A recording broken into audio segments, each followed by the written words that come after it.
Here in Orange County, a lot of people aren't aware of the issue of human trafficking. Many people still believe that this is something that's happening overseas, or at least just not in their backyard. This crime does not hide, but we just don't see it. We're not well educated about it. And so it's happening both labor trafficking and sex trafficking day in and day out, even here in the county of Orange. Most of our cases here in Orange County involve sex trafficking, and it's not uncommon that our victims interface with the healthcare industry or at a hospital or a medical professional.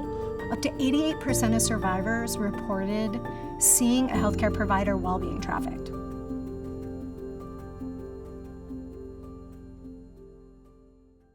I grew up in Southern California. I met the man that would become my trafficker in high school, and he wasn't already a trafficker, and he wasn't somebody that was necessarily who you might picture to become a trafficker. It wasn't long before I started to see all the other criminal activity that he was involved in. He had advertised me online without me knowing, and he sold me out of the apartment. And I was 10 minutes from the school I grew up in, 15 minutes from home.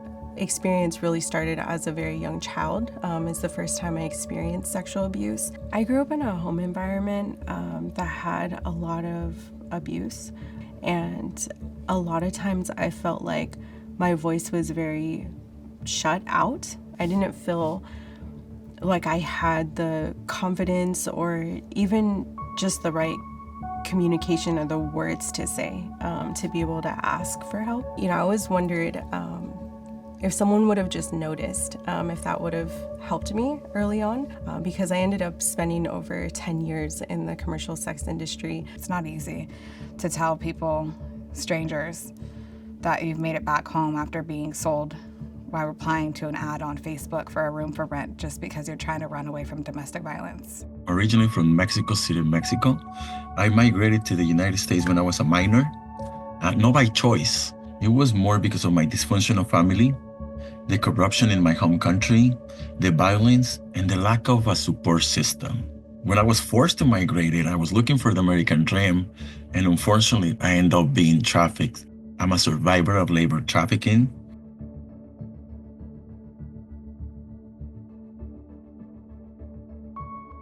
Our victims are coming in contact with healthcare professionals even more than we can anticipate and more than we realize. Our victims do not self-identify as human trafficking victims.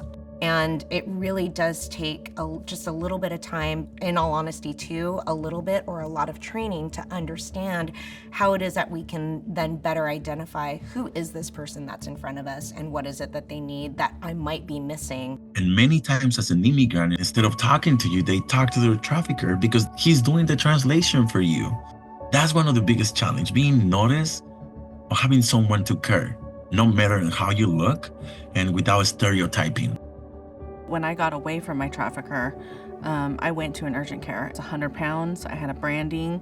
My hair was falling out in clumps. I was acting erratic. I had various stages of bruising, and everyone was talking around me, and nobody was talking to me.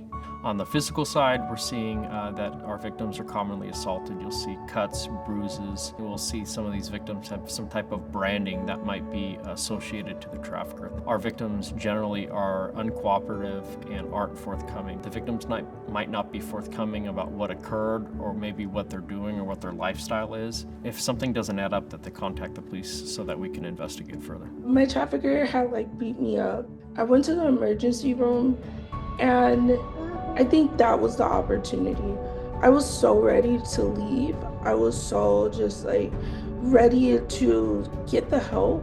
But instead, I felt very rushed. No one was listening to me. I was telling them the experience that I was going through. I don't think I was seen or heard, and I ended up just running away from the hospital. I've been trying to seek safety on my own. Part of surviving trafficking is disconnecting from your body.